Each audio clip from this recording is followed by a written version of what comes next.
ආකාසු අත්‍රා ගච්ඡන්තු දේවතා සද්ධම්මං මුනි රාජස්ස සුනන්තු සග්ග මොක්ඛදං ධම්මස්සවන කාලෝ අයං භදන්තා ධම්මස්සවන කාලෝ අයං භදන්තා ධම්මස්සවන කාලෝ අයං භදන්තා නමෝ තස්ස භගවතෝ අරහතෝ සම්මා සම්බුද්දස්ස නමෝ තස්ස භගවතෝ අරහතෝ සම්මා සම්බුද්දස්ස නමෝ තස්ස භගවතෝ අරහතෝ සම්මා සම්බුද්දස්ස සීලං සග්ගස්ස සෝපානං සීලං දුග්ගති වාරණන්ති. වැඩමවා වදාළ මහා සංඝරත්නයන් අවසරයි. ශ්‍රද්ධාවන්ත පින්වතුනි, තුන් ලෝකාග්‍ර වූ භාග්‍යවත් අරිහත් සම්මා සම්බුදුරජාණන් වහන්සේගේ දේශනාවේ තියෙන්නේ හරය තමයි චතුරාර්ය සත්‍ය ධර්මය අවබෝධ කරගෙන නිර්වාණ ධාතුව සාක්ෂාත් කර ගැනීම. ඒ සඳහා අනුගමනය කළ යුතු ක්‍රියාමාර්ගයේ ලෙස උන්වහන්සේ දුක්ඛ නිරෝධ ගාමිනී ප්‍රතිපදාව දේශනා කරන්නට යෙදුණා. ඒ දුක්ඛ නිරෝධ ගාමිනී ප්‍රතිපදාව අනුගමනය කිරීම තුළින් අපිට අපේ సంతానගත කෙලෙස් ධර්ම නැසලා නිර්වාණ ධාතුව නම් වූ සුවිශේෂී ධර්මය අධිගමනය කරන්නට හැකියාව ලැබෙනවා. ඒ ගමනේදී බුදුරජාණන් වහන්සේ ඒ නිවන් ගමන දුක කෙලවර කිරීමේ මාර්ගය ක්‍රම කිහිපයකට දේශනා කරලා තියෙනවා. ඒ කවර මාර්ගයක් අනුගමනය කළත් අනිවාර්යයෙන්ම තිබිය යුතු අංගයක් තමයි ශීලය කියලා කියන්නේ. පාලියෙන් කියනවා සීලය කියලා, සංස්කෘත භාෂාවෙන් ශීලය, අපි සිංහලෙන් කියනවා සිල් කියලා. මේ සීලය කියන එක අපේ නිර්වාණ ගමනේ අත්‍යවශ්‍යම සාධකයක්, අත්‍යවශ්‍යම අංගයක්. සීලයකින් තොරව හරියමන් විදියට සීලයක් සමාදන් වන්නේ නැතුව, සීලයක් ශක්තිමත් වන්නේ නැතුව මාර්ගඵල අධිගමනය කරනවා කියලා එකක් නැහැ.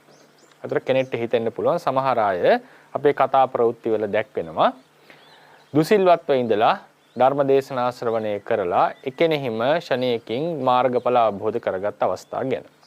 එතනදී උනත් මතක තියාගන්නට ඕනේ ඒ ධර්මයේ ශ්‍රවණය කරමින් යනකොට ඔවුන්ට සත්‍ය අවබෝධ වෙන්නට ඔවුන් යහපතේ දුෂ්චරිතයෙන් වැළකීලා සුචරිතේ ඉබේම හිත පිහිටන්නට පටන් ගන්නවා. ඒ කියන්නේ භාවනා මනසිකාරයේ විදර්ශනා ඥානයේ පහළ වෙනකොට ස්වභාවයෙන්ම තමන් තුළ තිබිච්ච දුෂ්චරිත ඉවත් වෙනවා. ඒ වගේම මාර්ගඵල ලබන අවස්ථාවේදී මාර්ග ඥානියත් සමගම ආර්ය සීලයක් තමන්ගේ සිත තුළ පහළ වෙනවා. ඒකට කියනවා ආර්ය මාර්ගයේ සමග එන සීලය කියලා. ඉතින් ඒ නිසා මේ සීලයෙන් තොරව මාර්ගඵල අධිගමනය කරනවා කියන එකක් වන්නේ නැහැ. ඉතින් අද දවසේදී අපි මාතෘකාව වශයෙන් තබන්නට යෙදෙන්නේ මේ සීලය කියන මාතෘකාවයි. ඉතින් විශේෂයෙන් අද දවසේදී මාධවී චමින්ද පතිරණ මැතිණිය විසින් Tamanගේ 41 වන ජන්මදිනය නිමිති කරගෙන තමයි මේ ආරාධනාව සිද්ධ කරන්නට යෙදුනේ ධර්ම දේශනාවක් සඳහා. ඉතින් මාතෘකාව වශයෙන් අපි තබා ගන්නේ සීලය කියන එක. බොහෝ දෙනා දන්න මාතෘකාවක්. නමුත් බොහෝ දෙනාට පිරිසිදු ලෙස, ඉතා පිරිසිදු ලෙස ආරක්ෂා කර ගැනීමට අපහසු දෙයක් තමයි මේ සීලය. අපි දන්නවා සමහර බෞද්ධයන් සීලය ඉතාම හොඳින් ආරක්ෂා කරගෙන අවුරුදු ගණන් ගත කරපු අය ඉන්නවා. නමුත් සමස්තයක් ලෙස ගත්තම සීලය ආරක්ෂා කිරීම, සීල ප්‍රතිපදා පූර්ණේ කිරීම සාමාන්‍යයෙන් ලේසි දෙයක් නෙවෙයි, පහසු දෙයක් නොවේ. අපි දන්නවා අපේ ප්‍රතිපදාවේ තියෙන දානය කියලා අංගයක්. දානය කියලා කියන්නේ පින්වතුනි තමන් සන්තක දෙයක් වෙන කෙනෙකු වෙනුවෙන් පරිත්‍යාග කිරීම, වෙන කෙනෙකු වෙනුවෙන් අතහැරීම, වෙන කෙනෙකුට ලබා දීම. මේ දානය කියන එක අපිට සීලයට වඩා පහසුවෙන් සිද්ධ කරගන්නට පුළුවන්. මොකද ඒක එක වෙලාවක සිද්ධ කරන ක්‍රියාවක් පමණයි. දැන් අපි දානයක් දුන්න කියන්නේ දුගී වගේ යාචකයෙක්ට ඒ වෙලාවේදී ඒ බත් පැකට්ටුව නැත්නම් ආහාර වේල ලබා දුන්නා. එතනින් අවසానයි. මහා සංඝරත්නයේ දානයක් දුන්නත් ඒක සූදානම් වෙලා දවස් ගණන් මහන්සි වෙලා ඒ දානෙ දීලා අවසන් වුණා. නමුත් සීලය කියන එක එහෙම එකක් නෙවෙයි. සීලය කියලා කියන්නේ ජීවිතේ පරිවර්තනයක් සිද්ධ වෙන අවස්ථාවක්. සීලයක් සමාදන් වෙච්ච කෙනා තමන්ගේ මුළු ජීවිත කාලය පුරාවටම ඒ සීලය සමාදන් වෙලා ඉන්න තාක් කල් තමන්ගේ ජීවිතේ ලොකු වෙනස්කම් ඇති කර ගන්නට ඕනේ. ඔහුට හිතුමතේ ඔහුට හැයට හිතුමතේ කටයුතු කරන්නට බෑ. දානයක් දෙනකොට එහෙම නෙවෙයි. දානය දෙන කෙනා ජීවිතේ කැමැති පරිදි ජීවත් වෙලා ඒ සුළු මොහොතේදී අතහැරීම සිද්ධ කරන්නට පුළුවන්. ඒ නිසා දානයට වඩා 100,000 ගුණයකින් අතිශයින්ම දුෂ්කරයි මේ සීලය අනුගමනය කිරීම කියන්නේ. සීලය කියන එක හැම කල්හිම අපි අනුගමනය කළ යුතු ප්‍රතිපදාවක්. ඒකෙන් කියන්නේ හැම කල්හිම අපේ හිතේ සීල ගුණය නැත්තම් සීලය කියන චේතනාව පහළ වෙනවා කියලා. යම් වෙලාවක සීලයක් සමාදන් වුණා නම් ඒ සමාදන් වෙච්ච සීලය නොකඩ සිටීම තමයි සීල ප්‍රතිපදාව පූර්ණය කිරීම කියලා කියන්නේ. එතකොට ඒකෙන් අපි තේරුම් ගන්නට ඕනේ කොහොමද ගැඹුරින් තේරුම් ගන්නට පුළුවන් වෙන්නට ඕනේ මොකද්ද මේ සීලය කියන්නේ බුදුරජාණන් වහන්සේගේ ධර්මයේ හැටියට. සීලයෙන් අත්‍යවශ්‍යයි සමාධියක් දියුණු කරගන්නට. සමාධිය අත්‍යවශ්‍යයි ප්‍රඥාව දියුණු කරගන්නට. ප්‍රඥාව අත්‍යවශ්‍යයි කෙලෙස් ධර්ම දුරු කරලා මාර්ගඵල අධිගමනයෙන් නිර්වාණ ධාතුව සාක්ෂාත් කරගන්නට. ඒ නිසා මේ නිවන් ගමනේ මූලිකම අංගය ලෙස අපිට සීලය හඳුන්වන්න පුළුවන්. සීලය තමයි පදනම. සීලය රකින්නට තියෙන අත්‍යවශ්‍ය ගුණයක් තමයි අතහැරීම. ඒ නිසා දානය ප්‍රගුණ කරන කෙනාට තමයි ඊටාම ඉහළින් දානය ප්‍රගුණ කරන්න හැකියාවක් තියෙන කෙනෙක්ට තමයි සීලය හොඳින් ප්‍රගුණ කරන්න පුළුවන්. මොකද සීලය ප්‍රගුණ කරනකොට යම් යම් අතහැරීම් අපිට දිනු කරන්නට වෙනවා. අතහැරීම් තියෙනවා. ඒ අතහැරීම දිනු කරන හොඳම ක්‍රමය තමයි දානය. ඒ නිසා දානය ගැඹුරු තරමට අතහැරීම ගැඹුරු තරමට අපිට පුළුවන් සීලය ශක්තිමත් කරගන්නට. තමන් කැමති දේවල් වලින් කැමති ක්‍රියාවලින් වළකින්නට ඕන සීලයක් ආරක්ෂා කරන්නට. ඒක අතහැරීමක්. ඉතින් ඒ අතහැරීම අපිට নানা ක්‍රම වලට කරන්නට පුළුවන්. නමුත් ඒ අතහැරීම ගැඹුරින්ම ප්‍රගුණ කරන ප්‍රතිපදාව තමයි දානය. ඒ නිසා දානය අපි මුලින්ම දේශනා කළා තියෙනවා. හැබැයි දානයට වඩා සීලය රකින්න එක අමාරුයි. සීලයට වඩා සමාධිය අමාරුයි. මොකද හේතුව දැන් සීලයක් රකින්න කෙනාට ඒ තමන් වැළකුණු වැරදි වලින් වැළකී ඉඳීම තමයි කරන්නට තියෙන්නේ. නමුත් සමාධියක් ඇති කරගන්නකොට හිතට කෙලෙස් සිටිවිලි එන එක පව වළක්වන්නට ඕනේ. ඒක ඉතා ගැඹුරු අවස්ථාවක් සමාධිය කියලා කියන්නේ. ප්‍රඥාව ඊටත් වඩා ගැඹුරුයි. මොකද කෙලෙස් සිටිවිලි නාවත් අපිට මේ ලෝකේ යථා ස්වභාවයේ විනිවිද දැකගෙන යෑමේ හැකියාව එන්නේ නැහැ. සමාධියෙන් ඉන්න කෙනෙක් වුණත් හිතට කෙලෙස් නාවට අපිට ආත්ම සංඥාව, සුභ සංඥා ආදිය නිතර නිතර පහළ වෙන්නට පුළුවන්. සහ අපිට කුසල හිතෙන් වාසය කරත් ලෝකේ යථා ස්වභාවයේ විනිවිද යන බව නොයන ගතියක් තියෙනවා. ඒ නිසා ප්‍රඥාව කියන එක ඊටත් වඩා 100,000 ගුණෙන් ගැඹුරු ප්‍රතිපදාවක්. ඉතින් මේ ප්‍රතිපදා හැම එකක්ම එන්න ගැඹුරු වෙනවා. සාමාන්‍ය මිනිස්සුන්ට දානයත් ඊටාම ගැඹුරු ප්‍රතිපදාවක්. ඒ කියන්නේ දානංච යුද්ධංච සමානමානෝ කියලා නේද? දානයයි යුද්ධයයි දෙක සමාන කරලා දක්වලා තියෙන බෝසතාණන් වහන්සේගේ යුද්ධයක් වගේ දානයක් දෙනවා කියන එක ලේසි නෑ. Taman කැමති දෙයක් අතහරින එක ලේසි නෑ මිනිස්සෙට. ඉතින් ඊට වඩා අපහසුයි සීලයක් නිතිව ආරක්ෂා කරගන්නවා කියන එක. අපි දැන් ඉස්සරහම බලන්න ඕනේ මොකද්ද මේ සීලය කියන්නේ කියලා. පරමාර්ථ වශයෙන් ගත්තම පින්වත්නි සීලය යනු යම් යම් දුෂ්චරිත වලින් වැළකීමට අදිෂ්ඨාන කරගනිමින් පහළ වෙන චිත්තෝත්පාදයේ චිත්තචෛසික ධර්ම සමූහයේ පහළ වෙන චේතනාව තමයි සීලය. ඒ කියන්නේ ප්‍රාණඝාතයෙන් වළකිමි කියලා අදිෂ්ඨාන කරගන්නකොට ඒ ඇති වෙන චේතනාවට අපි කියනවා සීලය කියලා. ඒ වගේම යම් යම් වැරදි වලින් වළකිනකොට අපේ හිතේ හට ගන්නවා ඒ වැරදි වලින් අපේ සිත දුරස් කරන ගතියක්. ඒකට කියනවා විරති කියලා. සම්මා වාචා, සම්මා කම්මන්ත, සම්මා ආජීව කියලා තුනකට කඩනවා අපි. සම්මා වාචාව කියලා කියන්නේ වචනයෙන් වෙන වැරදි වලින් වැළකීම. සම්මා කම්මන්තේ කියලා කියන්නේ කයින් වෙන වැරදි වලින් වැළකීම. සම්මා ආජීවය කියලා කියන්නේ දෙකටම වඩා ගැඹුරු වෙච්ච ජීවිතයේ පිණිසවත් අකුසල් නොකරන තරමටපත් වීම. එතකොට ඒ දේවල් අදිෂ්ඨාන කරගන්නකොට අපේ හිත ඒ අකුසල ධර්ම වලින් දුරස් වෙන ගතියක්, ඒ දුෂ්චරිත වලින් දුරස් වෙන ගතියක්, ඒ වලින් වළකින ගතියක් හට ගන්නවා. ඒකට කියනවා විරති කියලා. ඉතින් සමහර තැන්වල මේ විරතියත් සීලයේ ලෙස බුදුරජාණන් වහන්සේ අරගෙන තියෙනවා. ඒ නිසා පරමාර්ථ වශයෙන් ගත්තම සීලයේ ලෙස අපි හඳුන්වන්නේ චේතනා චෛතසිකේ සහ විරති චෛතසික තුන. ඒ වගේම තියෙන අපිට ආජීව පාරිශුද්ධ සීලය කියලා තව විශේෂ සීලයක්. ඒ සීලය අනුගමනය කරනකොට ඒ කියන්නේ දිවි හිමියෙන්වත් ජීවිතේ නිසාවත් අකුසල කර්ම කරන්නේ නැහැ. භික්ෂුන් වහන්සේලාට නම් වැරදි ක්‍රම වලින් සිව්පසය හොයන්නේ නැහැ. ගිහි අය නම් වැරදි ජීවිකාවලින් ජීවිතේ පවත්වන්නේ නැහැ. ඒ වගේම අනිත් අයට වංචා කරමින් ජීවිතේ පවත්වන්නේ නැහැ. ඒකෙදි මොන ජීවිත ගැටලුව ආවත්, ආර්ථික අපහසුකම් ආවත් තමන්ගේ ජීවිකාව වැරදි ආකාරයෙන් කරන්නේ නැහැ කියන අදිෂ්ඨානය. ඒකට වීරිය ගොඩක් ඕනේ. ඒ නිසා සමහර තැන්වලදී ආජීව පාරිශුද්ධ සීලය පුරනකොට වීරිය චෛතසිකයත් විශේෂයෙන් බලවත් වෙනවා කියන එක මතක තියාගන්න. ඒ වගේම මතක තියාගන්න ඕනේ මොනම සීලයක් ආරක්ෂා කරන්න උනත් වීරිය දැඩිව ඕනේ. මොකද සීලයක් කාලයක් ආරක්ෂා කරගෙන යනකොට හිතට වෙහෙසක් එන්නට පුළුවන්. මොකද Tamanට තිබිච්ච සමහර හුරු පුරුදු වලින් Taman වැළකීලා ඉන්නේ. විශේෂයෙන්ම ඔක භික්ෂුන් වහන්සේලාට එනවා. මොකද භික්ෂුන් වහන්සේලාගේ සීලය තාම විශාල නිසා සමහර Tamanට තිබිච්ච හුරු පුරුදු සමහර ආසාවල් අපි යටපත් කරගන්නට ඕනේ. ඉතින් ඒක බොහෝ කාලයක් යටපත් කරගෙන ඉන්නකොට හිතට සමහර වෙලාවලට අසහනයක් එන්නට පුළුවන්. ඒ අසහනය මැඩගෙන දැවත ඉදිරියට ගියාට පස්සේ තමයි ඒ අසහනයත් හිමින් සැරේ යටපත් වෙලා අන්න හිත සීලයට හුරු වෙන්න පටන් ගන්න. ඒ නිසා මුලින්ම අර දියෙන් ගොඩ දැම්ම මාළුවා වගේ මේ හිත දඟලන්නට පටන් ගන්නවා ගැඹුරු සීලයක් සමාදන් වෙලා කාලයක් ඉන්නකොට. ඉතින් ඒ කඩයිම පහු කරන්නට දැඩි වීරියක් අපේ හිතට ඕනේ. ඒ වීරිය නැතිනම් ඒ භික්ෂු සීලය පසුබට වෙනවා. ඒ කඩා වැටෙනවා. ඉතින් ඒ නිසා මේ ඕනම සීලයක් ආරක්ෂා කිරීම සඳහා දැඩි වීරියක් අපිට තියෙන්න ඕනේ කියලා මතක තියාගන්නට ඕනේ. දැන් උදාහරණයකට පරදාර සේවනයේ වගේ ඒ කාමයේ සතුට වඩවන ක්‍රියාවලට නිරත වෙලා ඉන්නවා නම් කවුරු හරි සීලයක් සමාදන් වුණොත් කාලයක් යනකොට ඒ අවස්ථාවේ එනවා. දැන් සුරා පානට ඇබ්බැහි වෙච්ච කෙනෙක් කියලා හිතන්නකෝ. සීලයක් සමාදන් වෙලා වැළකුණා කියලා හිතන එයාට ගොඩාක් අපහසු වෙනවා කාලයක් යනකොට ඒ ක්‍රියාවෙන් වැළකී ඉන්නට. නමුත් දැඩි වීරියකින් දැඩි අදිෂ්ඨානයකින් කාලයක් ගත කරාට පස්සේ තමයි අන්න තමන්ගේ හිත සාමාන්‍ය සීලය සාමාන්‍යීකරණය බවට පත්වන්නේ. ඒ නිසා ඕනම සීලයක් රකින්නට වීරිය අවශ්‍යයි.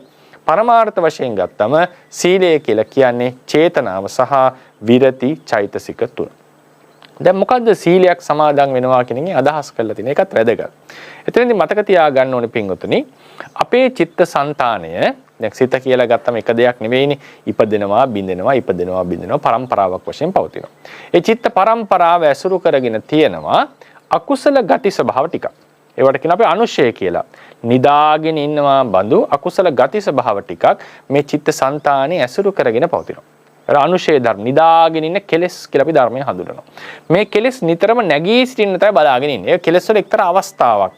ඒ කෙලෙස් වල පවතින අවස්ථාව නැගී සිටින්නට පරිඋත්ථානයට එන්නට තමයි නිතරම බලාගෙන ඉන්නේ. ඒ වගේම අපේ සිත පහසුවෙන් මේ කෙලෙස් වලට නතු වෙලා කෙලෙස් පැත්තට බර වෙනවා. වැරදි ක්‍රියාවලට බර වෙනවා. ඒකනේ බුදුරජාණන් වහන්සේ දේශනා කරේ පාපස්මින් රමති මනෝ කියලා. සත්‍යයාගේ සිත පාපෙහි රමණය කරනවා සතුට වෙනවා ප්‍රමෝදයටපත් වෙනවා. ඒ නිසා අපේ සිත ස්වභාවයෙන්ම අකුසල පැත්තට බරයි. අපේ సంతానගත කෙලෙස් ධර්මත් නිතර නැගෙන්නට බලාගෙන ඉන්නවා. ඉතින් සීලයක් සමාදන් වෙනවා කියලා කියන්නේ පින්වතුනි අපි දැඩි අදිෂ්ඨානයක් පිහිටුව ගන්නවා. අර අකුසල ධර්මයෝ බලවත් ලෙස නැගී සිටින එක වළක්වන්නට. දැන් හොඳට තේරුම් ගන්න ඕනේ අකුසල ධර්මයෝ නැගිටිනකොට අපේ හිත ඇතුලේ ඒකෙත් අවස්ථා කීපයක් තියෙනවා. සමහරට අකුසල හිතේ හටගෙන පවතිනවා. ඒක තවත් බලවත් වුණොත් නවත්ත ගන්න බැරි වුණොත් අන්න වීතික්‍රමණය නැත්තම් ක්‍රියාවට නංවනවා. දැන් උදාහරණයකට යම් ඔන්න අපි කවුරු හරි දකිනවා වටිනා කියන වස්තුවක්. වටිනා කියන වස්තුවක් තියෙනවා කාගේ හරි සන්තක දෙයක්. ඒ දෙයට ලොකු ආසාවක් අපිට ඇති වෙනවා. දැන් හිමිකාරය නැති වෙලාවේ හොරෙන් ගන්නට පුළුවන්. කඩේ කට්ටිය දකින්න නැති වෙලාවට ගන්නට පුළුවන් ආසාවෙන්. Taman ගොඩාක් කැමති දෙයක් කියලා හිතන්නකෝ. ඒක මුලින්ම ආසාව ඇති වුණා මේක ගන්න. මේකට කැමැත්ත ඇති වුණා. ඊට පස්සේ ගන්නට සිත් පහළ වුණා. දැන් එන්නේ ආසාව බලවත් වුණා. ඊට පස්සේ කවුරුත් නැතුව හරි කවුරුත් දකින්න නැතුව මේක ගන්නට තරම් ලෝභය බලවත් වුණා. මුලදී ආපු ආසාව අන්න පරිඋත්ථාන අවස්ථාව. අන්න හිතේ කෙලෙස් හටගත්තා. නමුත් ඔන්න දෙවෙනි අවස්ථාවක් ආව මේක කොහොම හරි ගන්නට ඕනේ. නොකිය ගන්නට ඕනේ. හොරෙන් ගන්නට ඕනේ කියලා. අන්න ලෝභය ඊට බලවත් වෙච්ච අවස්ථාව. ඉතින් ඒක නැවතුනේ නැත්තම් ඒ දේ හොරකම් කිරීම සිද්ධ වෙනවා. දැන් එතකොට බලන්න නිදාගෙන හිටපු ලෝභය. ඒ කියන්නේ සාමාන්‍යයෙන් කඩේට එනකොට එහෙම ආසාවක් තිබුණේ නැහැ හිතේ. අරක දකින්නකොට පැන නැග්ගා. අර තුබහේ හිටපු ණයා එළියට ආවා වගේ වැඩක්. දැන් නිදාගෙන හිටපු ණයා එළියට ආවා. දැන් ඒ දේ ගන්නට පෙළඹුණා. අන්න දෂ්ට කරනවා වගේ අවස්ථාව. දැන් බලවත් වෙලා ලෝභය. සීලය සමාදන් වෙනකොට අපි අදිෂ්ඨාන කරගන්නේ කවරක්ද? අර බලවත් අවස්ථාව. හිතට කෙලෙස් නැගාවම ඒක වළක්ව ගන්නේ නැතුව ක්‍රියාවට නංවන අවස්ථාවට කෙලෙස් වලට ඒ මට්ටමට එන්න දෙන්නේ නැහැ මම. ඒ ක්‍රියාව සිද්ධවන්න දෙන්නේ නැහැ කියන එක තමයි අපි අදිෂ්ඨාන කරගෙන තියෙන්නේ. දැන් ගැඹුරෙන් ධර්මයේ තේරුම් නොගත්ත කෙනා හිතන මම මේ ක්‍රියාවලින් වළකිනවා කියලා. මෙතන තියෙන්නේ නාම රූප ධර්ම ටිකක්නේ. චිත්තචෛසික ධර්ම ටිකක්, රූප ධර්ම ටිකක් වැඩ කරනවා. එතකොට වැරදි ක්‍රියාවක් සිද්ධ කරනවා යනු පුද්ගලයෙක් කරන එකක් නෙවෙයි. චිත්තචෛතසිකයෝ ඒ මට්ටමින් හැසිරෙනවා, පහළ වෙනවා. ඒ මට්ටමින් පහළ වෙන්නේ බලවත් අකුසල සමග මිශ්‍ර වෙලා. අකුසල ධර්ම සමග හටගෙන. එතකොට කලින් ඒ අකුසල නිදාගෙන යන අවස්ථාවක තිබුණා. ඒ අකුසල ධර්මයේ හිතේ හටගෙන අන්න බලවත්ව ක්‍රියාත්මක වෙන්න පටන් ගන්නවා. සීලයක් සමාදන් වෙනවා කියලා කියන්නේ අර නැගී එන අවස්ථාව වළක්ව ගන්න එක නෙවෙයි. නැගී එන අවස්ථාව වළක්ව ගන්න සමාධියක් හැදෙන්න ඕනේ. හරිනේ? නිදාගෙන ඉන්න අවස්ථාව වළක්ව ගන්න නම් ඒක දුරු කරන්න විදර්ශනා වඩල මාර්ගඵල ඇති කර මාර්ගය උපදවා ගන්නට ඕනේ. ඉතින් සීලෙන් අපි කරන්නේ අර තුන්වෙනි නැත්තම් වීතික්‍රමන, එහෙම නැත්තම් බලවත් අවස්ථාවට කෙලෙස් වලට එන්න දෙන්නේ නැහැ කියන අදිෂ්ඨානයේ පිහිටව ගන්න එක තමයි සීලෙන් අපි සිද්ධ කරගන්නේ. ඒ නිසා සීලයක් සමාදන් වෙනවා යනු පරමාර්ථ වශයෙන් ගත්තම අනුසේ මට්ටමේ තියෙන කෙලෙස් වීතික්‍රමන අවස්ථාවට එන්නට දෙන්නේ නැහැ කියන අදිෂ්ඨානයේ අදහස සහිතව උපදවා සිත් ටිකක් උපදවා ගන්නවා චේතනාව සහ විරිති චෛසික ප්‍රදාන කොටගෙන. අන්න අපි කියනවා සීලයක් සමාදන් වුණා කියලා. ඒ අදිෂ්ඨානෙ පිහිටවා ගත්තම සීලය සමාදන් වුණා.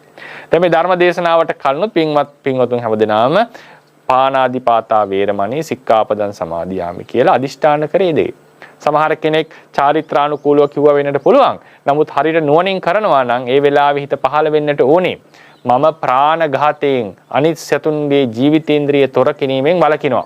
එහෙම නැත්නම් ඒ ජීවිතේන්ද්‍රිය තොර කරන මට්ටමේ සිතක් උපදවා ගැනීමෙන් වළකිනවා. ওই දෙකම සීල් සමාදන් වෙනකොට හිතෙන්න පුළුවන්. අනිත් සතුන්ගේ ජීවිතවලට හානි කරන්නේ.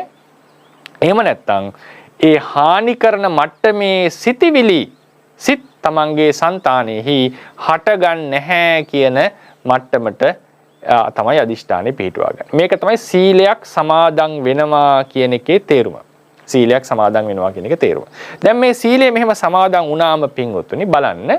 දැන් අර බලවත් කෙලෙසි අපේ හිතේ හට ගන්නකොට අර බලවත් මට්ටමට එනකොට අපි අකුසලයේ සිද්ධ කරනවානේ. ප්‍රාණඝාතය වෙනවා, හොරකම වෙනවා. ඒ වෙලාවේ අපේ සිත පිච්චෙනවා. පිච්චෙන්නේ මොන වලින්ද? කෙලෙස් ධර්ම වලින්. සිත කෙලෙසන නිසා, සිත දවන තවන නිසානේ කෙලෙස් කියලා කිව්වේනේ. පීඩාවට පත් කරන නිසානේ. දැන් බලන්න අර අදිෂ්ඨානයේ පිහිටවා ගත්තම, දැඩි ලෙස අදිෂ්ඨානයේ පිහිටවා ගත්තා නම් සීලයක් සමාදන් වෙනවා කියලා බුදුරජාණන් වහන්සේ දහස් කරලා තියෙන නිකන් ඔහේ ශික්ෂාපද කියවන එක නෙවෙයි. මේ දේවල් වලින් වළකිනවා කියන අදිෂ්ඨානයක් මේ පිහිටවාගෙන. ඒක තමයි සීල් සමාදන් වෙනවා කියලා කියන්නේ. එතකොට එතෙන් පටන් ඒ දේෙන් වළකිනවා. එතකොට මේ බලවත් අදිෂ්ඨානයේ හිතේ පහළ වුණාම මොකද වෙන්නේ? ඒ අදිෂ්ඨානය ඒ කුසල සිතෙන්ම අර නිදාගෙන අකුසල වලට යම් පහරක් වදිනවා. බලවත් ප්‍රහාරක් වදිනවා ඒ අදිෂ්ඨානයෙන්ම. ඊට පස්සේ මොකද වෙන්නේ? අදිෂ්ඨානයේ අඛණ්ඩව පිහිටවා ගත්තොත් අපි ඒ අදිෂ්ඨානය කඩ නොකර හිටියොත් අන්න අර අකුසල ධර්මයෝ නැගෙන්නේ අර මට්ටමට. මොකද වෙන්නේ? අපේ සිත සීලේ සමාදන් වෙලා ඉන්න තාක් කල් අර පිච්චෙන අවස්ථාවට පැමිණෙන්නේ නැහැ. පිච්චෙන අවස්ථාවට එන්නේ නැහැ. ඒ නිසා අපේ ධර්මයේ සමහර ආචාර්යවරු කියනවා ඒකට තදංග නිර්වාණයක් කියලා. ඒ කියන්නේ අපේ සිත පිලිස්සෙන්න තිබුණා. ඒ තිබිච්ච අවස්ථාවෙන් අපේ සිත මිදුණා. අපේ සිත මිදී පවතිනවා. විමෝක්ෂයකටපත් වුණා.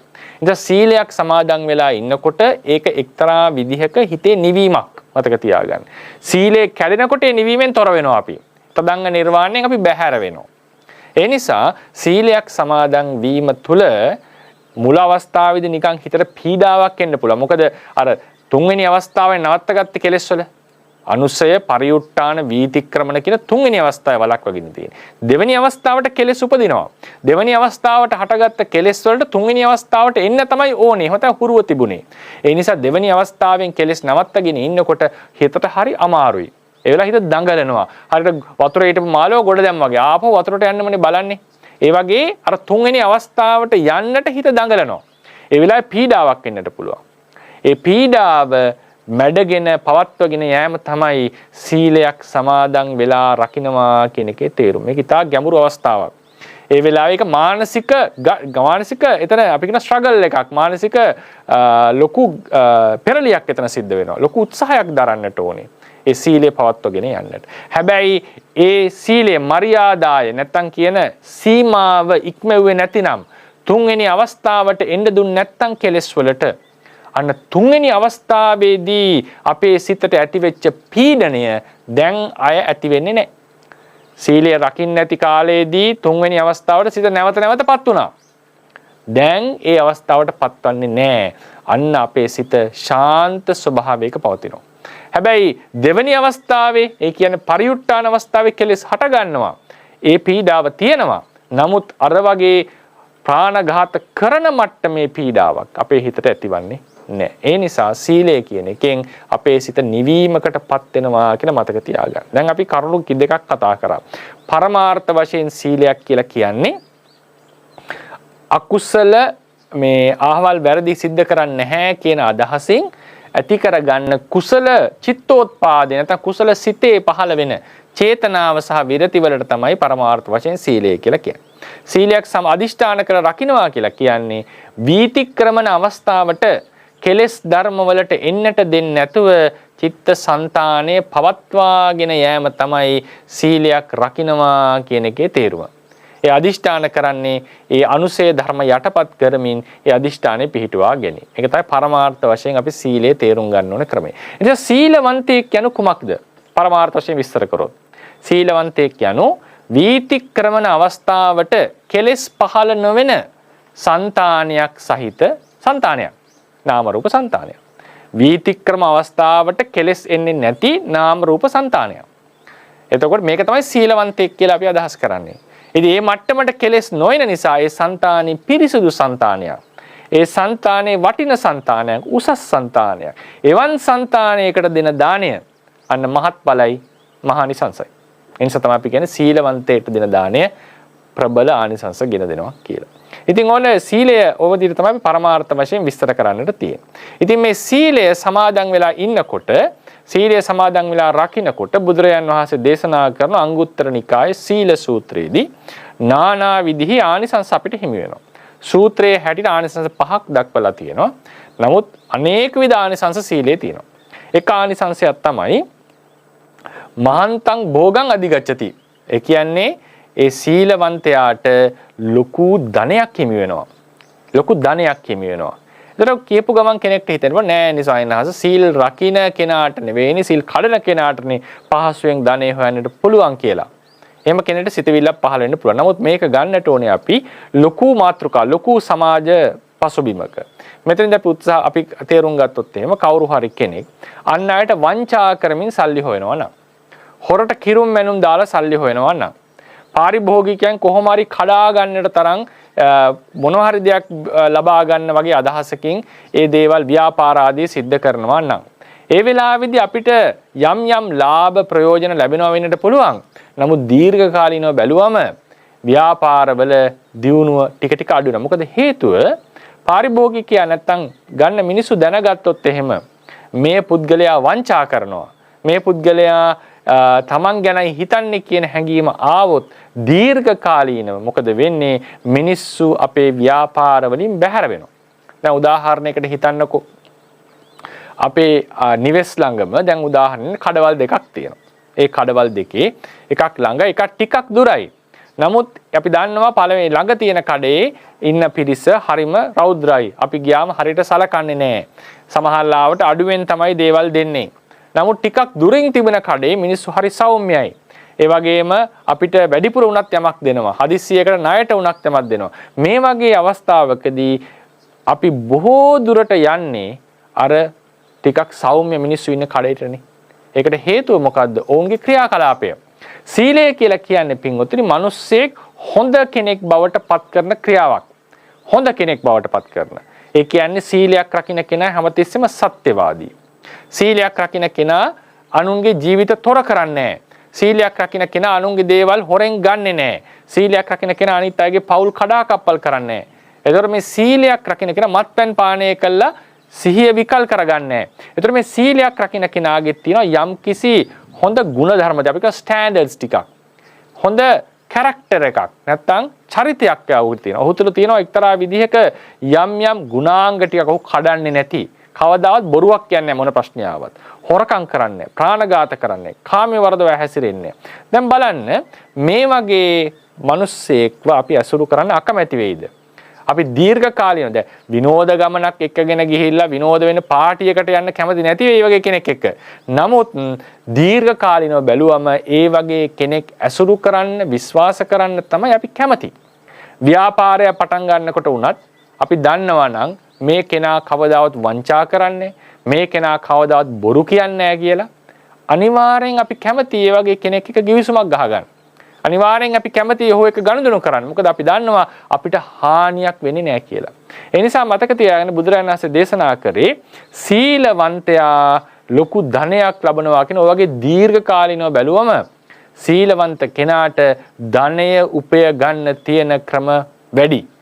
සීලවන්තයාට පාරිභෝගිකයන්ගේ ආකර්ෂණය වැඩි. ඒක ටික කාලයක් යන දෙයක්. ඒ වගේ මට්ටමකට චරිතයක් මිනිස්සු අතර විශ්වාසයක් ඇති වෙන කාලයක් යනවා. නමුත් කාලය යනකොට ඔහුට ස්ථාවර ධනය උපයන මාර්ගාදිය හිමි වෙනවා. ඒ වගේම දුස්සීලකම් කරනකොට සමහර ධනය වියදම් වීම වෙනවා. මත්පැන් මාදිය සඳහා ඇබ්බැහි වුණොත්. ඒ වියදම් ටිකත් ඔහුට කැපිලා යනවා. මේ විදිහට ගත්තම ඒ සීලවන්තයාගේ ධනය ආරක්ෂා වීම සිද්ධ වෙනවා. ඒක බුදුරජාණන් වහන්සේ දේශනා කරපු එක ආනිසංශයක් මෙලෝ වශයෙන්ම ලැබෙනවා.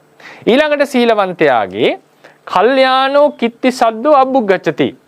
ඔහු ගැන කල්යාණ කීර්ති සද්දයක්, ඔහු ගැන ප්‍රශංසාවක් සමාජයේ ඇති වෙනවා. දැන් බලන්න මේකත් ඉතා වැදගත්නේ.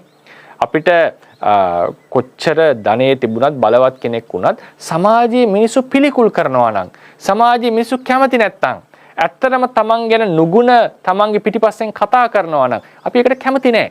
ඕන කෙනෙක් කැමති තමන් ගැන හොඳ මිනිස්සු කතා කරනවට, තියෙන හොඳ කතා කරනවට. එහෙමනම් ඒ තියෙන හොඳ කතා කරන්නට තමන් චරිතවත් මිනිස්සෙක් බවට පත් වෙන්නට ඕන. මිනිස්සු විශ්වාස කරන කෙනෙක් බවට පත් වෙන්න ඕන. මතක තියාගන්න මේ සීලය කියන එක උඩ ප්‍රශංසාව මිනිස්සු තුළ ඇති වෙනවා වගේම ඒ ප්‍රශංසාවේ මූලික හේතුව තමයි විශ්වාසය කියන එක. සීලය තුළ සීලයක් සමාදන් වෙන පුද්ගලයා විශ්වාස කළ හැකි කෙනෙක්. ඒක තමයි වැදගත්. විශ්වාස කරන්න පුළුවන්. ඔහු වචනයක් කිව්වොත් ඒක ඇත්ත. ඔහු පොරොන්දුවක් දුන්නොත් ඒක ඉෂ්ට කරනවා බොහෝ දුරට. ඔහු අතින් අපිට හානියක් වන්නේ නැහැ. දැන් උදාහරණයක් මම කිව්වොත් එහෙම අපි සමහර වෙලාවලට සමහර අය ළඟ ඉන්නකොට අපි නිදා ගන්නවා. නිදා ගන්නවා කියලා කියන අපි විවේක ගන්නවා. හැබැයි මතක තියාගන්න.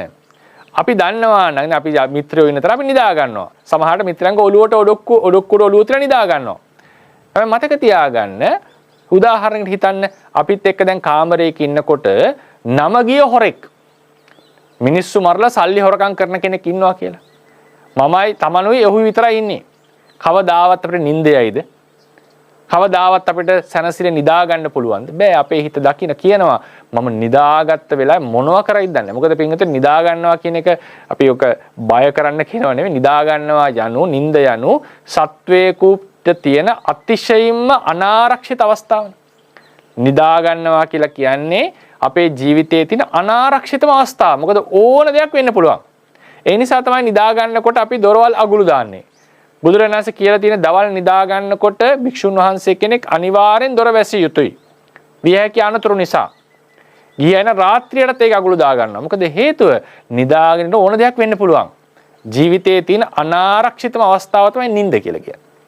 එතකොට ඒ නිදා ගන්න අපිට කවුරු හරි ඉන්න තැනක නිදා ගන්නවා කියන එකේ තේරුම හොඳට මතකද? අපි හිතලා නැති වෙන්න පුළුවන්. නිදා ගන්නවා කියන එකේ තේරුම මට මේ මිනිස්සයා විශ්වාසයි. මට මේ මිත්‍රයා විශ්වාසයි. මිනී මරලා සල්ලි හොරකම් කරන මිනිහෙක් ඉන්න තැන අපි නිදාගන්නේ. හොරෙක් ළඟපාත ඉන්නවා නම් අපිට නිින්ද යන්නේ නැහැ.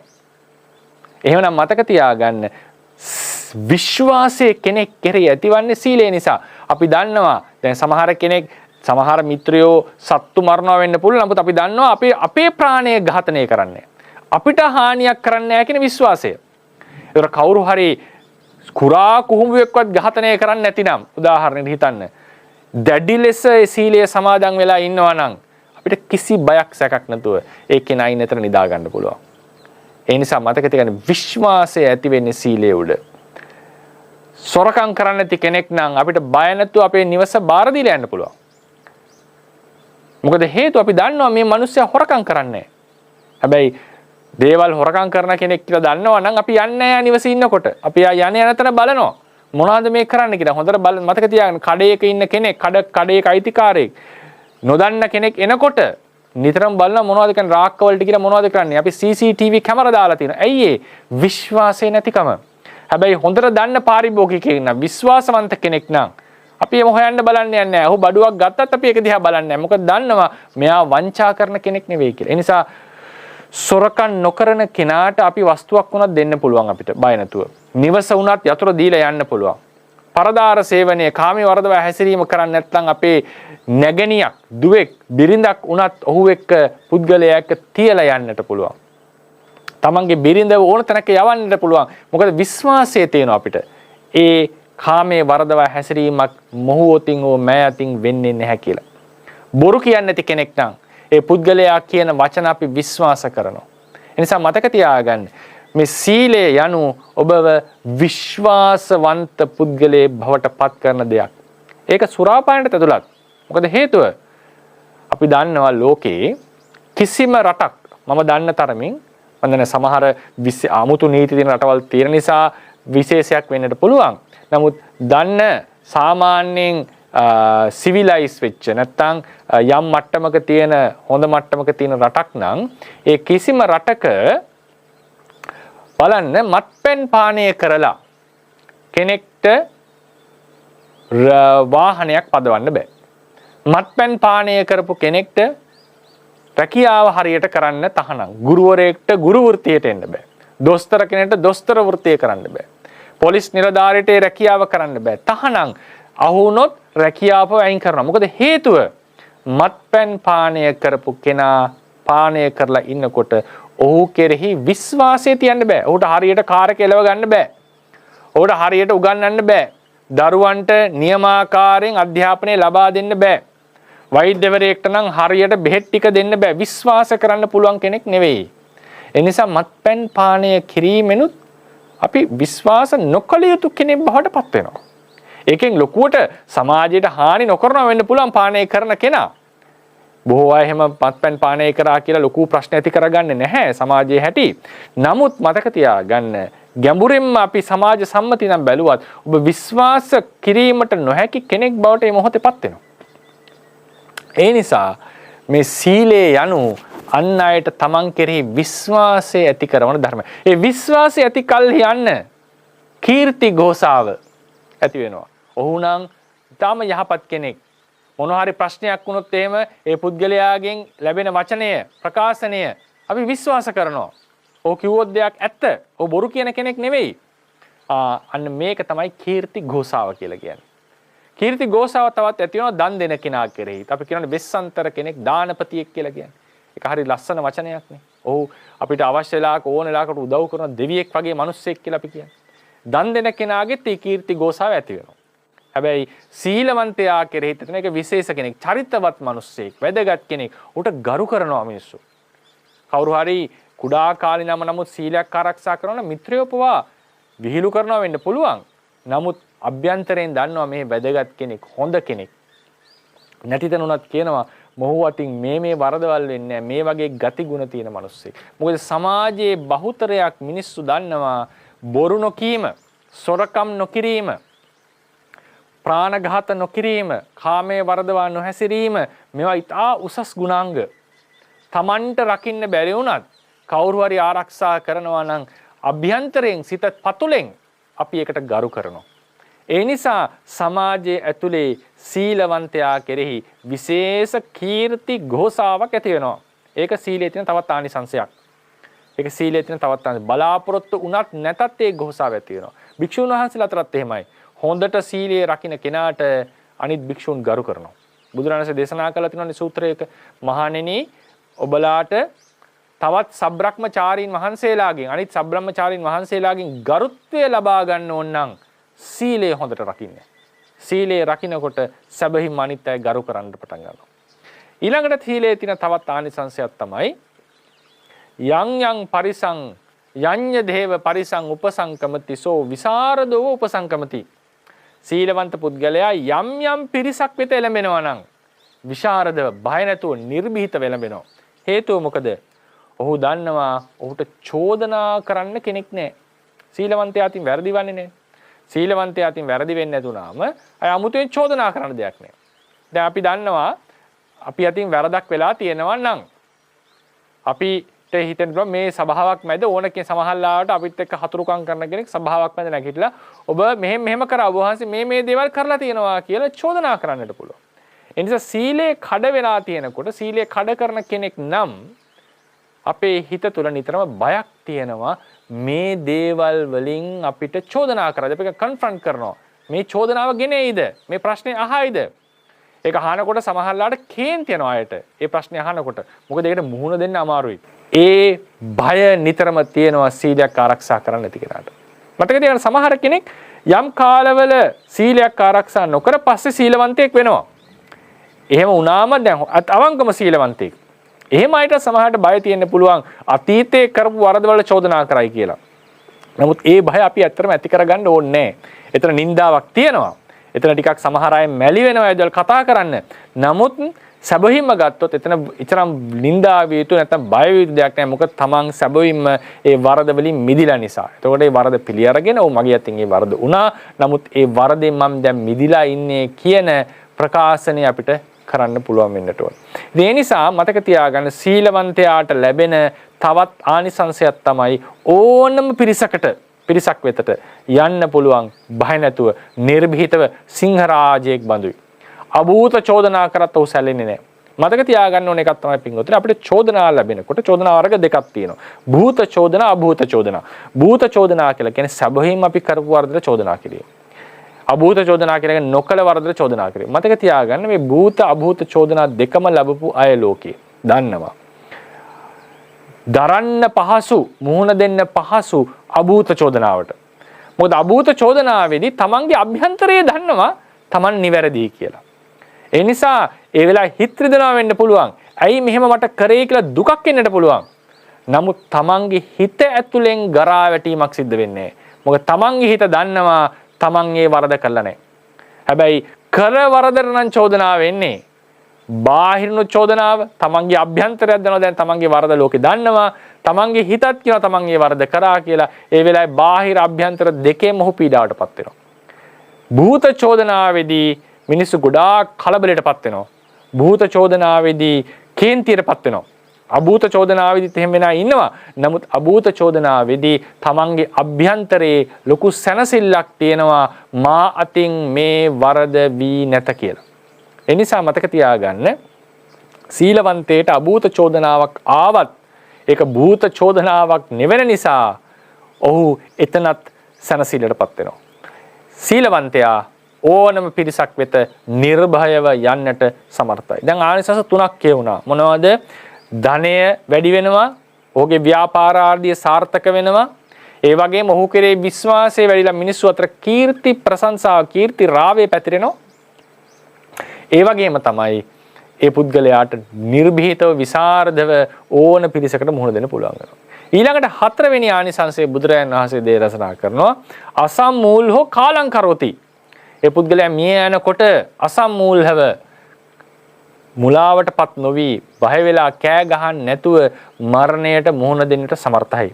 මොකද පින්වත්නි ධර්මයේ හැටියට මරණාසන්න අවස්ථාවේදී බොහෝ දුරට කර්මය, කර්ම නිමිත්ත, ගමති නිමිත්ත කියන ඒවා අනිවාර්යෙන් රහත් නොවිච්ච සත්වයාට පේන්න පටන් ගන්නවා. ඒත් මරණාසන්නයේදී තමන් කර හොඳ නරක දේවල් මතක් වෙනවා. ඒ දේවල් කරපු ක්‍රියාවන්, ඒවට හේතු වෙච්ච වස්තුන් සහ සමහර කෙනෙක්ට උපදින්නට ඉන්න තැන. ඉතින් අකුසල් කරපු බොහෝ දෙනා බොහෝ දුරට අඬමින් බිය වෙමින් තමයි මරණයට මුහුණ දෙන්නේ. හැබැයි සීලවන්තයෙක්ට ඒ වගේ අවස්ථා ඊටාම දුර්ලභයි. සීලවන්තයෝ මරණාසන්නයේදී හිත දුර්වල වෙලා දුගතියට ගිය අවස්ථා නැතුව නෙවෙයි. නමුත් සමස්තයක් ලෙස ගත්තම සීලවන්තයා සුගතියට යන්නේ. එනික සීලං සග්ගස්ස සෝපානං කියලා. සීලවන්තයා 아무තු බයක් ඇති කරගන්න ඕනේ නැහැ. ඊළඟ භවය මොනවා වෙයිද කියලා. මොකද සීලවන්තයාට ඉදිරිපත් වෙන්නේම කුසල කර්ම. සීලයන්තයට ඉදිරිපත් වෙන්නම තමන් කරපු හොඳ දේවල්. මතක් වෙන්නේ හොඳ දේවල්. තමන්ගේ ජීවිතේ කැලල් අඩුයි. සමහර කෙනෙක්ට සීලයක් ආරක්ෂා කරගෙනත් සීලය රකින්න කලින් කරපු වැරදි නැත්නම් ඒ සීලය රකින්න අතරතුර වෙච්ච පොඩි අඩුපාඩු පිළිබඳව සැක පසුතැවීම් තියෙනවා වෙන්න පුළුවන්. ඒක සීලයේ දෝෂයක් නෙවෙයි, ඒක ඒ පුද්ගලයාගේ හිතේ දෝෂයක්. ඒතර අපි කරන්න ඕනේ එයාගේ හිත ශක්තිමත් කරන එක.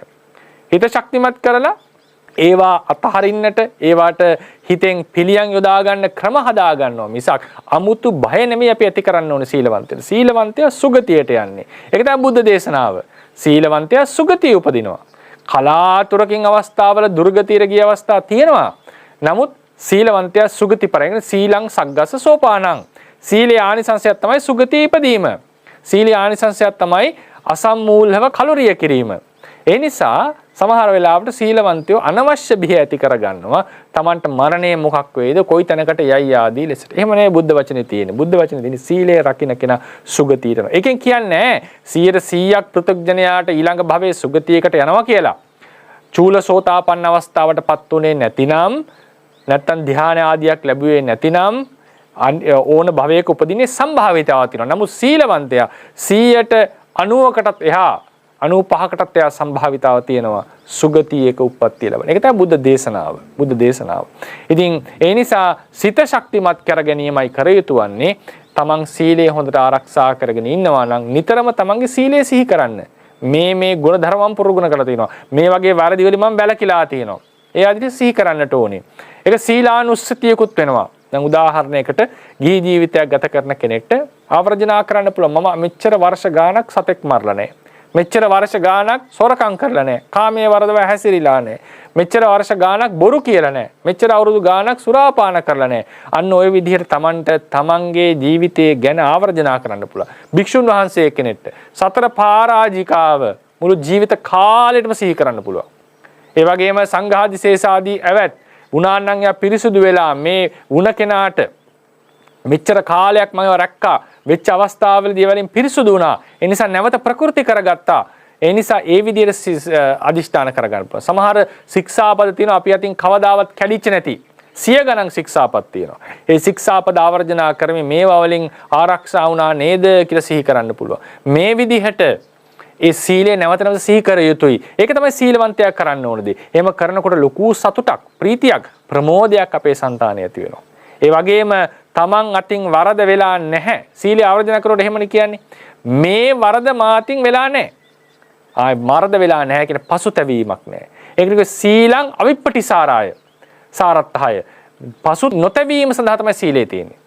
අවිප්පටිසාරෝ පාමුජ්ජත්හය. එතකොට අවිප්පටිසාරේ පසුතැවෙනකොට වෙනකොට අපේ සිත නිතරම ප්‍රීතියට ප්‍රමෝදයටපත් වෙනවා.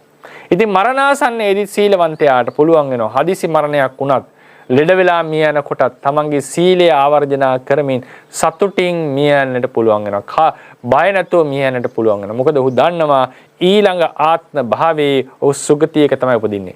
තමන්ට බිය විය යුතු කලබල විය යුතු දෙයක් නැහැ කියලා ඔහුට තේරුම් ගන්න පුළුවන් වෙනවා. ඉතින් ඒක හතරවෙනි ආනිසංසය. පස්වෙනි ආනිසංසය තමයි විපාක වශයෙන් සීලවන්තයා සුගති පරායන ලෝකයක උප්පත්තිය ලැබෙනවා. ධානයක් ලැබලා තිනවා නම් බ්‍රහ්ම ලෝකවල, එහෙම නැත්නම් කාමාවචර සුගති ආත්ම භාවයක, දිව්‍ය ලෝක 6න් එකක, මනුස්ස ලෝකයක, එහෙම නැත්නම් ඒ චාතු මහරජික නිකායට අයිති භූමාටු දේවාදී වූ නිකායක මේ වගේ යහපත් තැනක ඔහුට උප්පත්තිය ලබන්නට පුළුවන් වෙනවා. ඒකට හේතුව තමයි පින්වතුනි සීලයක් සමාදන් වෙලා ඉන්නකොට අපේ චිත්ත සංතානයේ බලවත් අකුසල යටපත් වෙනවනේ. ඒ වගේ මතක තියාගන්න සීලේ තව ආනිසංශයක් තමයි పూర్ව භවවල කරපු අකුසලයෝ ප්‍රතිසන්දි දීමට ඉදිරිපත් වෙන්නේ නැහැ. ඒක සීලේ ආනිසංශය. ඒක අපිට ධර්මානුකූලව විග්‍රහ කරන්න කොහොමද? ඒක අපිට හමු වෙන්නේ උපච්ඡේදක කර්මයේ විස්තර කරන තැන්වල. උපච්ඡේදක කර්මය කියලා කියන්නේ තමන් කරපු සමහර పూర్ව අකුසල කර්මය ඉස්මතු වෙලා මේ ජීවිතේ වෙන්න පුළුවන්, කලින් ජීවිතයක වෙන්න පුළුවන්. ඒක මතු වෙලා අපේ ජීවිතේ තොර කරනවා. අපේ නාම රූප සන්තතිය නසනවා. ඒ නාම රූප සන්තතිය ගෙන දුන්න ප්‍රතිසන්දිදායක කර්මයට තවත් ඉදිරියට විපාක දීමේ හැකියාව නැති කරනවා. මේකට කියනවා උපච්ඡේදකය කියලා. මේකට කියනවා సంతాන උපච්ඡේදනය කියලා. పూర్ව අකුසල කර්මයක් බොහෝ දුරට අකුසල කර්ම කුසල කර්මත් උපච්ඡේදන අවස්ථාවලට ලැබිලා තියෙනවා. මෙතන අපි ගන්න අකුසල කර්මය. ඒ අකුසල කර්මයේ මතුවෙලා අන්න సంతානේ නසලා දානවා. මොනවා හරි අනතුරකටපත් වුණා වෙන්න පුළුවන්. නැත්නම් ලෙඩ දුකක් ඇති කරලා වෙන්න පුළුවන්. කොහොම හරි කළා අකුසලයෙන් මරලා දානවා. ඒක න උපච්ඡේදක මරණය කියලා. එතකොට ධර්මයේ සඳහන් වෙනවා කවුරු හරි කෙනෙක් ඒ වගේ పూర్ව අකුසලයකින් උපච්ඡේදනය වෙලා సంతානේ උපච්ඡේදනය වෙලා මිය යනවා නම් ඒ පුද්ගලයාගේ සීලය වැදගත්. සීලවන්තද දුස්සීලද? ඒ පුද්ගලයා දුස්සීලයක් නම් බොහෝ දුරට ඒ ඉදිරිපත් වෙච්ච අකුසලයෙන් අපේ ජීවිතේ නැසලා ඒක ප්‍රතිසන්දියකුත් අරන් දෙනවා. දුගතියට යවනවා. එතකොට ඒ කර්මයේ අතීතයේ ප්‍රතිසන්දිය දීලා තියෙනවා නම් වෙන කර්මයකින් ඔහු ආපහු දුගතියට යනවා. ඒ නිසා මතක තියාගන්න. හැබැයි සීලවන්තයෙක් නම් සාමාවතියට වගේ සීලවන්තයෙක් නම් අකුසලයේ ඇවිල්ලා උපච්ඡේද කරනවා. හැබැයි වෙන කර්මයක් තමයි ප්‍රතිසන්දිය ඉදිරිපත් වෙන්නේ. ධර්මයේ සඳහන් වෙනවා. ඒ නිසා මතක තියාගන්න සීලයවන්ත භාවයේ සීලවත් හිත අර තදංග නිර්වාණයේ පවතිනවා චිත්තසංතානය. අකුසල යටපත් වෙලා තියෙන යම් මට්ටමකට. పూర్ව කරපු අකුසල කර්මත් ඉදිරිපත් වෙන්න පුළුවන් විපාක දෙන්න. මුගලන් මහරහතන් වහන්සේට උනා වගේ. නමුත් ඊළඟ භවයේ ප්‍රතිසන්ධියට ඒව අවස්ථාව ලබන්නේ නැහැ. ඉතින් කලාතුරකින් තමයි ඔය සිත ගොඩාක් බොළඳ විදිහට කල්පනා වෙලා ඒරකපත්ත නාගරාජයට උනා වගේ සිදුවීම් වෙන්නේ. එහෙම නැතුව සීලය නිසා పూర్ව අකුසල ධර්මයෝ ප්‍රතිසන්දි දීමට ඉදිරිපත් වීම වන්නේ නැහැ. යටපත් වෙනවා. ඒ නිසා මොකද වෙන්නේ? කුසලයේ සුගති උපදින්නේ. ඒ සීලයේම සුගති උපදිනවා කියලා එකක් නැහැ. සමහරලාට දානමය කුසලයක් ඉදිරිපත් වුණා වෙන්න පුළුවන්. සසර කරපු වෙන කුසලයක් ඉදිරිපත් වුණා වෙන්න පුළුවන්. කොහොමරි කුසලයක් ඉදිරිපත් වෙලා සුගතියට යෑම තමයි බොහෝ විට ඔහු උතින් සිද්ධ වෙන්නේ. ඒකත් සීලයේ තියෙන ආනිසංශය. ඒ නිසා මේ සීලය කියන එක ගත්තාම ඔය කියපු ආනිසංශ පහ බුදුරජාණන් වහන්සේ අංගුත්තර නිකායේ පංචක නිපාතේ සීල සූත්‍රයේදී දේශනා කරා. ඒ කියන්නේ මොනවද මතක් කරලා ගත්තොත් එයාට ධනෙ උත්පාදනය කරගන්න පුළුවන් පහසුවෙන් ධනෙ ආරක්ෂා වෙනවා. ඒ වගේම ඔහු ගැන විශ්වාසය අනුන් තුළ ඇති වෙලා කීර්ති ගෝසාව කීර්ති ශබ්දයේ සමාජයේ ඇති වෙනවා පැතිරෙනවා. ඒ වගේම ඕන පිරිසක් වෙත බය නැතුව ඉදිරිපත් වෙන්න පුළුවන් වෙනවා. යන්න පුළුවන් වෙනවා. මරණාසන්නයේදී සතුටින් අසල් මූල්ව කලබල නොවි මරණයට මුහුණ දෙන්න පුළුවන් වෙනවා. අවසානයේදී සුගති පරායන උප්පත්තියකොත් ඊළඟ ජීවිතේ ලබන්නට පුළුවන් වෙනවා. මේක සීලේ ආනිසංස. දැන් අපි කතා කරා කරුණු කීපයක්. සීලය කියලා කියන්නේ අර විදිහට සිතේ පහළ වෙන චේතනාව සහ විරති ධර්ම තුන. වැරදි වලින් වළකින්න අදිෂ්ඨාන කරනකොට. ඒ වගේම සීලේ සමාදන් වුණාම අකුසල ගති ධර්මයෝ අනුසය මට්ටමේ තියෙන අකුසල ස්වභාවයෝ වීතික්‍රම අවස්ථාවට එන්න දෙන්නේ නැතුව පැවැත්වීම තමයි සීලය ආරක්ෂා කරනවා කියලා කියන්නේ. වීතික්‍රම මට්ටමට අකුසලයෝ පහළ නොවන චිත්ත සංතානෙ නැත්නම් නාම රූප සංතානෙ තමයි සීලවන්ත පුද්ගලයා කියලා සම්මුතියෙන් අපි හඳුන්වන්නේ. ඒතර මේ සීලය රකින්න වීරිය ගොඩාක් අවශ්‍යයි. මොකද අකුසලයෝ මේ මට්ටමට එන නිතර දඟලනවා. ඒ වෙලාවක වලක් වගින වීරිය අදිෂ්ඨානෙ දැඩි ලෙස ඕනේ. ඉතින් ඒ වගේ සීලයක් ආරක්ෂා කරගෙන යනකොට ජීවිතේ පවත්වනකොට ඒ නාම රූප සංතානයට ලැබෙන ආනිසංස පහක් බුදුරජාණන්සේ දේශනා කරා. මොනවද? ධනය හොයන්න පුළුවන්. ඔහු කෙරෙහි විශ්වාසයේ సంతානයේ කෙරෙහි අනිත් අය තුළ ඇති වෙනවා. ඒ වගේම බය නැතුව විසරද වේ సంతානෙට ඕන තැනක ඉදිරිපත් වෙන්න පුළුවන්. ඒ වගේම මේ సంతානයේ තුල පසුතැවීම හටගන්නේ. මරණයට පා මුහුණ දෙන්න පුළුවන්. ඒ సంతානයේ නැවත ප්‍රතිසන්දි ගන්නකොට සුගති පරායන ලෝකයක ප්‍රතිසන්දි ගන්නවා. ඊළඟට තියෙන විශේෂ ආනිසංසය තමයි ඒ සීලවන්ත సంతානයේ ප්‍රත්‍ය වෙනවා. චිත්ත సంతානයේ ප්‍රත්‍ය වෙනවා සමාධියට.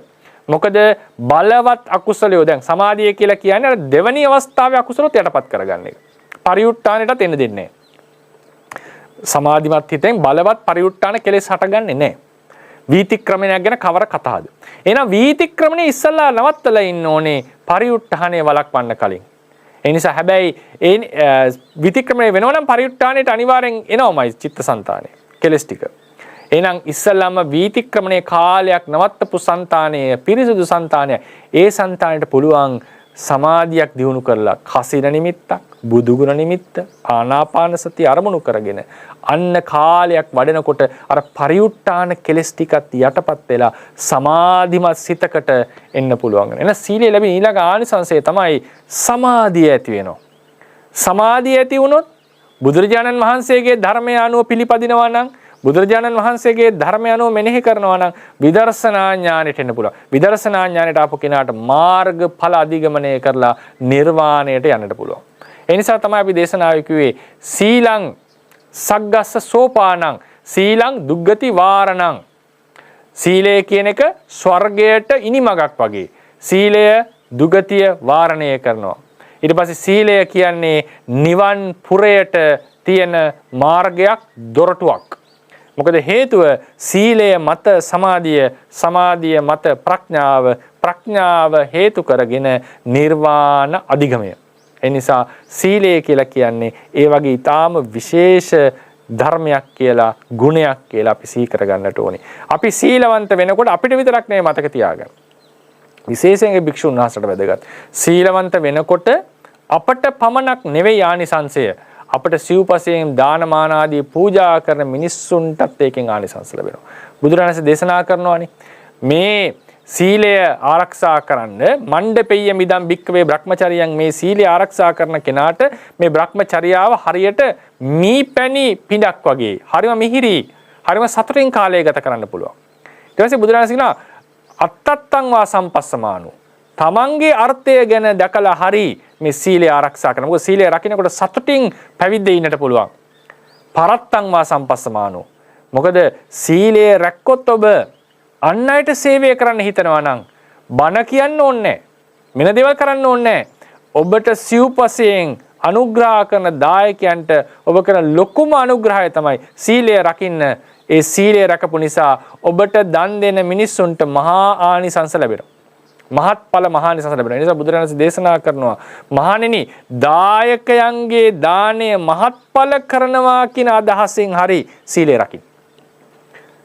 ශබ්‍රක්‍මචාරීන් වහන්සේලාගෙන් ගරු සම්මාන ලැබෙනවා කියලා අදහසින් හරි සීලය රකින්න.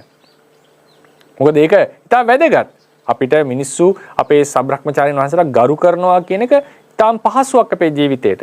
ඒ ලාභ සත්කාර බලාපොරොත්තුෙන් නෙමෙයි. අර අවංක හිතේ ගරුත්වය ඇති වෙනවා නම් ඒක මිනිස්සෙගේ ජීවිතේ තියෙන ලොකු ලාභයක්, ප්‍රයෝජනයක්, වැදගත් දෙයක්. ඒ නිසා මතක තියාගන්න ඕනේ සීලවන්ත වීම අපිට විතරක් නෙවෙයි අන් අයටත් කරන ලොකු ප්‍රයෝජනයක්. විශේෂයෙන් භික්ෂුන් වහන්සේලා මතක තියාගන්න ඕන කරුණක්. සීලවන්ත භාවයේ උඩ අපට විතරක් නෙවෙයි අපිට ප්‍රත්‍යයෙන් උපකාර කරන මිනිස්සුන්ට පවා අපි කරන අනුග්‍රහයක් තමයි අපේ සීලවන්ත භාවය. ඒ නිසා මේ සීලය කියලා කියන්නේ අප හැමදිනාටම අර්ථය සිද්ධ කරන දෙයක්. ඒ සීලයට තියෙන විශේෂම පදනම දැන් චේතනාව සීලය කිව්වා, විරතිය සීලය කිව්වා, වීරිය සීලයට අවශ්‍යයි කියලා කිව්වා. ඒ සීලයට තියෙන පදනමක් තියෙනවා. ඒ පදනම තමයි ලෝකපාලක ධර්ම. ඒකට කියන හිරි ඔත්තප්ප කියලා. හිරි ඔත්තප්ප ඇති තැන තමයි සීලයක් ලෝකෙට පැමිණෙන්නේ. ඒ කියන්නේ ලැජ්ජාව බය කියන එක තියෙන්නට ඕනේ. පවට ලැජ්ජාව පවට බය තියෙන තැන තමයි සීලයකට අපි යොමු වන්නේ. ඒ නිසා මේ සීලයට තියෙන මූලිකම පදනම තමයි පවට ලැජ්ජාව සහ පවට බය. පව පිළිකුල් කළ යුතුයි, පාපයට බිහිවිය යුතුයි. බිය වෙන්නට පුළුවන්, සමාජ අපවාදයට බයෙන් වෙන්න පුළුවන්. තමන්ට ආත්ම හෘද සාක්ෂියෙන් තමන්ට ඇතිවෙන චෝදනාවෙන් වළකින්න වෙන්න පුළුවන්. දුර්ගතියට බය වෙලා වෙන කවර ක්‍රමයකින් හරි ඒ පාපයට බය විය යුතුයි. පාපේ පිළිකුල් කළ යුතුයි. මම වැනි කෙනෙක්ට මේ වගේ හැසිරීම ගැලපෙන්නේ නැහැ. දැන් උදාහරණ මම වගේ වයසට ගිය මේ වගේ වයසක ඉන්න කෙනෙක්ට මේ විදිහේ හැසිරීම ගැලපෙන්නේ නැහැ. භික්ෂුවකට මෙහෙම හැසිරීම ගැලපෙන්නේ නැහැ. මේ ආදී ලෙසට පව පිළිකුල් කළ යුතුයි. ඒ පිළිකුල බය ඇති තැන තමයි හොඳට සීලය රකින්නට පුළුවන් වන්නේ. ඒ නිසා අපි තරයේ අදිෂ්ඨාන කරගත යුතුයි.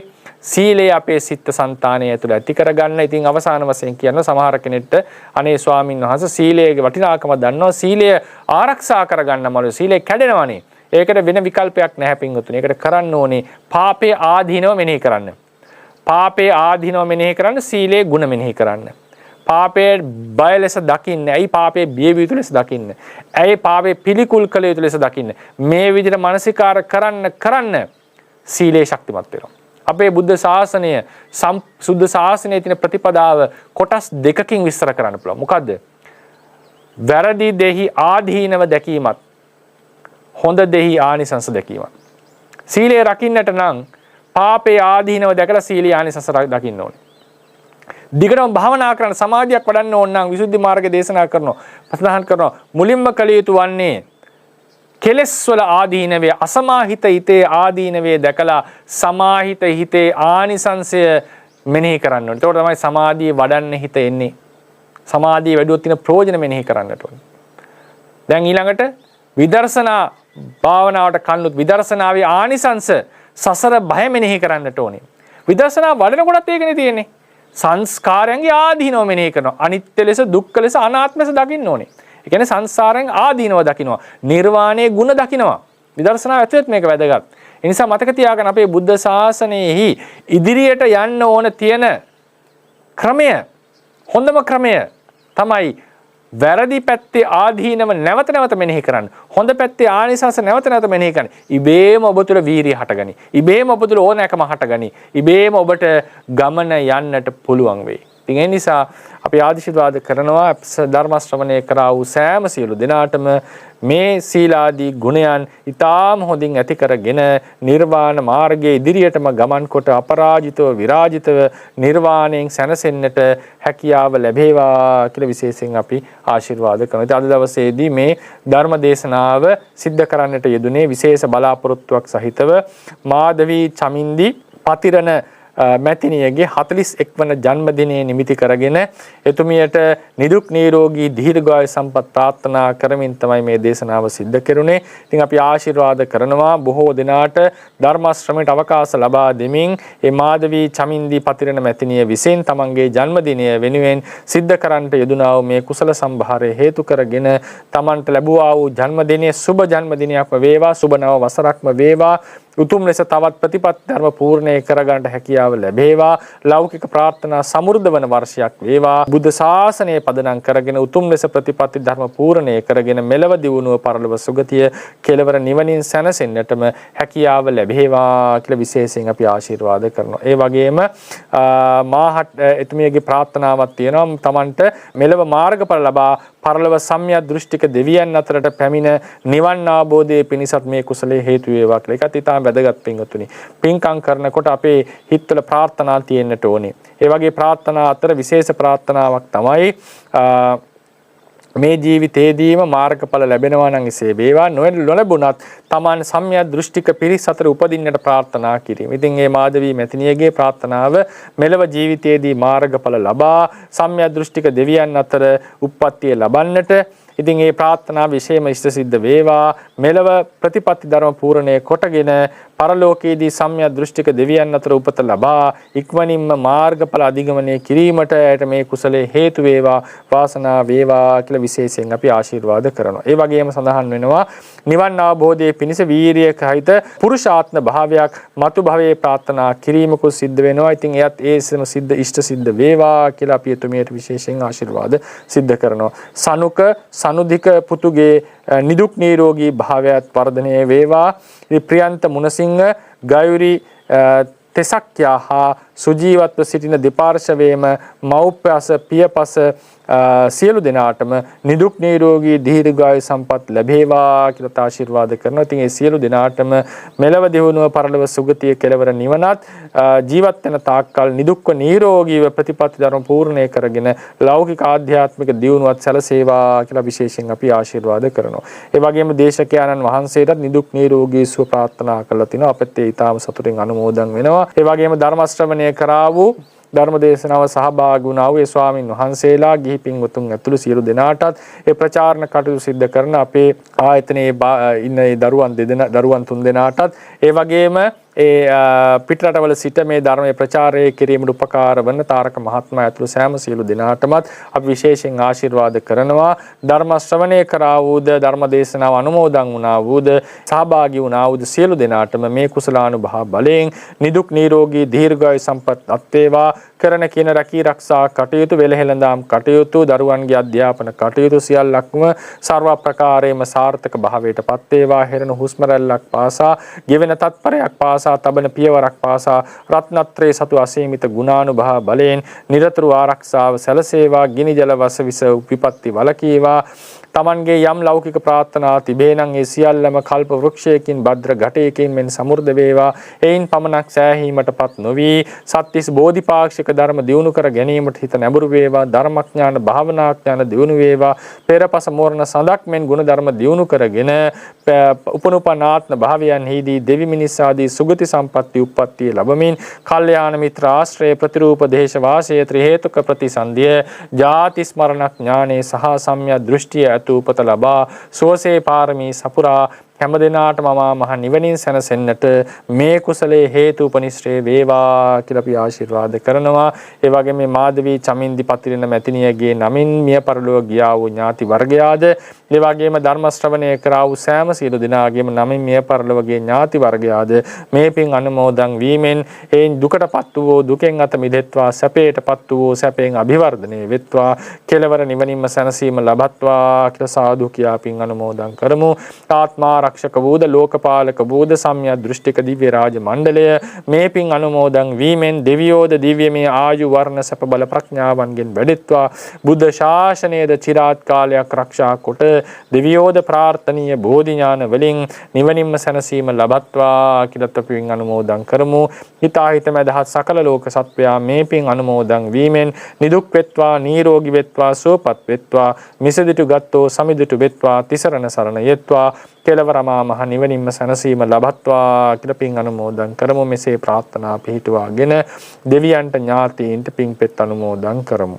ඉදං වෝ ඥාතිනං හෝතු සුඛිතා හොන්තු ඥාතයෝ ඉදං වෝ ඥාතිනං හෝතු සුඛිතා හොන්තු ඥාතයෝ ඉදං වෝ ඥාතිනං හෝතු සුඛිතා හොන්තු ඥාතයෝ ආකාසට්ටා ච භුම්මට්ටා දේවානාගා මහිද්దికා පුඤ්ඤන්තං අනුමෝදිත්වා චිරන් රක්ඛන්තු සම්බුද්ධ ශාසනං ආකාසට්ටා ච භුම්මට්ටා දේවානාගා මහිද්దికා පුඤ්ඤන්තං අනුමෝදිත්වා චිරන් රක්ඛන්තු සම්බුද්ධ දේශනං ආකාසට්ටා ච භුම්මට්ටා දේවානාගා මහිද්దికා පුඤ්ඤන්තං අනුමෝදිත්වා චිරන් රක්ඛන්තු සම්බුද්ධ ශාවකේ චිරන් රක්ඛන්තු මම් පරං ඉමිනා පුඤ්ඤ කම්මේන මාමේ බාල සමාගමෝ සතං සමාගමෝ හෝතු යාව නිබ්බාන පත්තියා ඉමිනා පුඤ්ඤ කම්මේන මාමේ බාල සමාගමෝ සතං සමාගමෝ හෝතු යාව නිබ්බාන පත්තියා ඉමිනා පුඤ්ඤ කම්මේන මාමේ බාල සමාගමෝ සතං සමාගමෝ හෝතු යාව නිබ්බාන පත්තියා ඉදම්මේ පුඤ්ඤ කම්මං ආසවක්ඛයා වහං හෝතු ඉදම්මේ පුඤ්ඤ කම්මං ආසවක්ඛයා වහං හෝතු ඉදම්මේ පුඤ්ඤ කම්මං ආසවක්ඛයා වහං හෝතු සබ්බ දුක්ඛා පමුඤ්චතු